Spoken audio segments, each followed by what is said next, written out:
আমি এই যে একটু আগে আমরা আমাদের ট্রেলার দেখলাম এবং একটু বিগ স্ক্রিনে নিজেকে দেখলাম এবং আমি যথেষ্ট আসলে এখন আবেগপ্রবণ হয়ে গিয়েছি এবং ঈদের মতো সুন্দর একটা সময়ে আমাদের মুভি আসছে Esha murder, so I am very happy right now. আপনার পাশাপাশি ঈদে অনেক বড় বড় তারকা সিনেমা মুক্তি পাচ্ছেন যারা প্রতিষ্ঠিত এবং সফল, তাদের পাশে আপনার সিনেমা মুক্তি পাচ্ছে, কতটুকু নার্ভাস?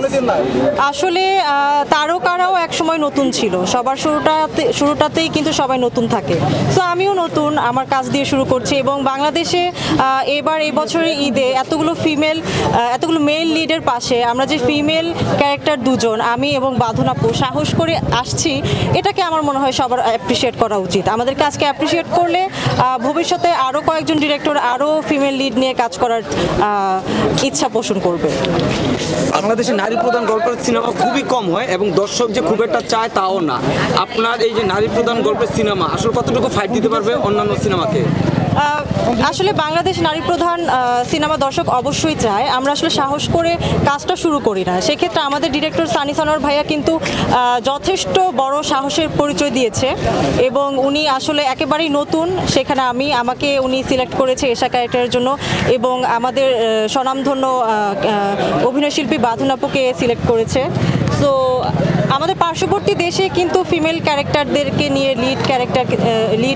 লিড করে তাদেরকে লিড হিসেবে অনেক মুভি করা হয় এবং রিসেন্ট অনেক মুভি ব্যবসা সফল হয়েছে।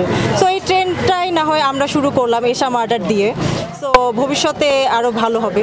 Thank you. মডেলরা নাকি অভিনয় জানে না বা তারা অভিনয়ে নিজেকে ওইভাবে দক্ষতার পরিচয় দিতে পারে না। আপনি যেহেতু লাক্স চ্যানেলের থেকে এসেছেন, লাক্স সুন্দরী, তো কি মনে হয় আপনি সেই জায়গাটা করে দিতে পারবেন বা সেই ধারণাটা কি পাল্টে দিতে পারবেন?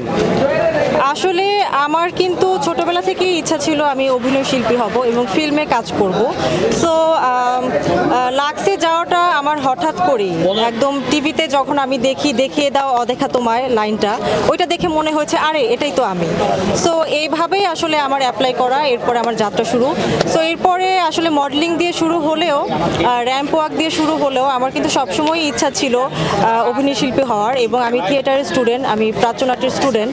সো সেই হিসেবে আমার মনে হয় না আমার ক্ষেত্রে এটা টাফ অ্যাক্টিং করাটা, বা অন্যান্য যারা আসলে সবসময় মডেলিং করে তাদের ক্ষেত্রে আমি জানি না, বাট আমার ক্ষেত্রে আসলে আমি ছোটোবেলা থেকে নাচ করি, গান শিখেছি 8 বছর ধরে। So I know how to act.